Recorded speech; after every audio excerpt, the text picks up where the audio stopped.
सोनपुर जंगल में सोनपरी चिड़िया अपने परिवार के साथ रहती थी। सोनपरी के पिता खेती करके अपने परिवार का पालन पोषण करता था। उसी जंगल में एक लालची मुखिया रहता था। वह धोखे से पक्षियों की जमीन हड़प लिया करता था। एक दिन जब सोनपरी के पिता खेत में काम कर रहे थे, तभी वहाँ पे मुखिया आता है। क्यों चंपू, तुमने अभी तक मेरे कर्ज क्यों नहीं दिए?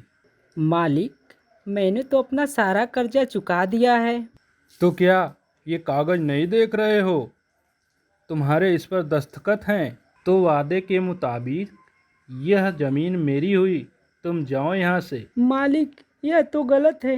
यह जमीन मेरे पुरखों की है, इसे मुझसे मत छीनिए। कालू कौआ चंपू कबूतर की एक भी बात नहीं सुनता। वह उसे वहाँ से भगा देता है। चंपू कबूतर अपने घर जाता है। पापा आज बहुत जल्दी काम से आ गए। बेटा, मैं खेत में काम कर रहा था, तभी मुखिया आया।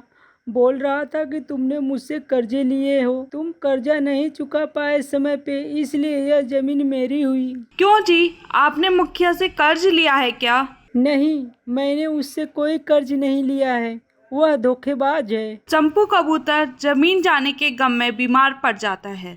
सोनपरी की माँ सोनपरी से कहती है, बेटा जाओ जंगल से कुछ फल और दवाइयाँ लेकर आओ अपने पिता के लिए। ठीक है माँ, मैं जा रही हूँ। तुम पापा का ख्याल रखना। सोनपरी जंगल चली जाती है। उसे एक सेब का फल मिलता है। वह उसे लेकर वापस आ रही थी कि रास्ते में एक चिड़िया जमीन पर गिरी। वह उसके पास जाती है तो उसकी सांसें चल रही। सोनपरी उस चिड़िया से पूछती है, क्या हुआ है आपको?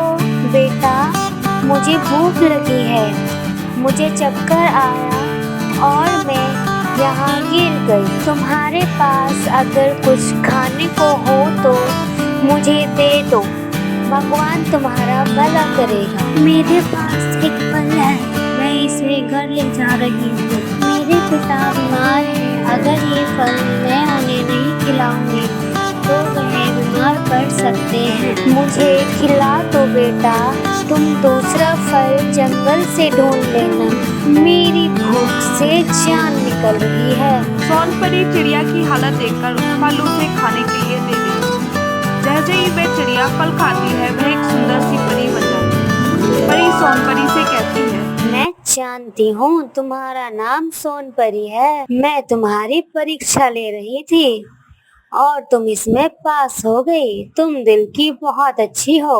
अब मुझे अपने घर ले चलो। सोनपरी उसे अपने घर ले आती है। परी सोनपरी के आंगन में जादू से एक छोटा सा पेड़ लगा देती है। यह एक जादुई पेड़ है, कल तक ये पेड़ बड़ा हो जाएगा, फिर इसमें से फल कभी खत्म नहीं होंगे। धन्यवाद, आप जो मेरे लिए इतना कर रही हैं। परी अपने जादू से एक फल की टोकरी लाती है और सोनपरी को देती है। परी वहाँ से चली जाती है। सोनपरी फल को अंदर लेके जाती है। सभी फल खाते हैं और रात हो जाने के कारण सभी सो जाते हैं।